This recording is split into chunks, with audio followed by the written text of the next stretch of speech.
Long ago, in the heart of Yoruba land, where the trees whispered the songs of the ancestors and the rivers ran with stories, there lived a boy named Akonji, son of a blacksmith and descendant of warriors.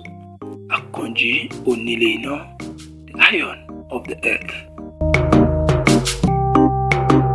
On the night of a blood moon, Akonji knelt before the shrine of Ogun, ancestors of iron and war. In his hand was a blade not yet tempered by fire. Ogun, Babami, Bami, I am your iron, sharpen me, he whispered. Unrest had begun to grow across the land. The elders of his village gathered at dawn, troubled by the signs. Crops failed, spirits wailed in the wind, and the skies refused to smile. The land speaks, murmured one elder. A storm approaches. Akonji trained day and night under the stern gaze of his father, Agbara, who taught him the balance of steel and spirit. Strength without wisdom, his father said, is a blade without a handle.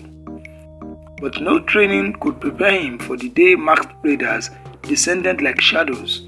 As his village burnt, Akonji rose, eyes glowing faintly, as if Ogun himself guided his hands. With every swing of his blade, enemies fell. What manner of man is this? One dying raider gasped. After the smoke cleared, Akonji stood in silence, his soul awakened. The elders summoned the seer, who read the sacred divination tree. He is marked by fire and death, the seer said, but he may be the one foretold, the iron of the earth. The village bestowed upon Akonji a sacred staff wrapped in white cloth, engraved with iron sigils. They called him Onileina, he who walks as iron upon the earth. Akonji's journey began. He ventured into forest where the wind carried whispers of the dead. Spirits of ancient warriors challenged him. Visions of gods like Orunmila and Oya tested his resolve. Destiny is not a path, the seer told him in a vision. It is a choice. Meanwhile, in the dark hills beyond, a sorcerer named Ajako stared. Cloaked in black feathers and shadow, he watched Akonji's rise with contempt. The boy threatens the balance. It must be undone. Ajako spat, summoning Aje, the spirit woman of ash and smoke. Akonji passed through test after test, defeating beasts of the forest, freeing villages enslaved by darkness and surviving trials of fire, blood, and spirit. At the river bank, Akonji questioned himself. Is this the destiny I desire? He asked the flowing water. The wind replied with silence, but deep within he heard Ogun's voice. Forge onward. In a village ruled by fear, Akonji rose the oppressed. Together we forge our faith, he told them, teaching men, women, and children the old chants of power. Drums thundered as a great war unfolded. Ajako's army, riding beasts of bone, marched toward the village. Akonji met them with warriors of flesh and spirit. Ajako descended in a chariot of skulls, laughing. You bring blades to crush thunder.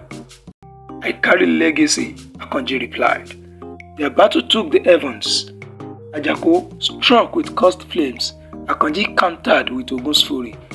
Then came Aje, dark and swelling, a laughter like the cry of 1,000 vultures. Child of iron, I will melt you, she eased. You are ash, I am earth, Akonji replied. With ancestral spirit behind him, Akonji unleashed the power of his sigils. Light clashed with shadow. Aje screamed and vanished into dust. Ajako, weakened, tried one last spell, but Akonji's blade, glowing with Ogun's fire, pierced the dark sorcerer's heart. At dawn, peace returned. The village erupted in celebration. Akonji stood back, quiet among the drums. I am a warrior, not a ruler, he told the people. Let peace lead you now. He returned home to his mother, Iya Olubunmi, who wept with pride. "You have become what your father dreamed," she said, holding his hand. Akonji did not rest. He planted trees, taught the children to chant the old songs, and wrote his journey in scrolls. One day, he knelt again before Ogun's shrine. "I have not broken," he whispered. "I have forged." In his final days, Akonji became a mentor, a mite, a man remembered in story. When he faded from the village, no one saw him go, but they found the tree he had planted, its roots wrapped around his iron sigil. A statue was raised in the square, where children would ask, "Who was he?"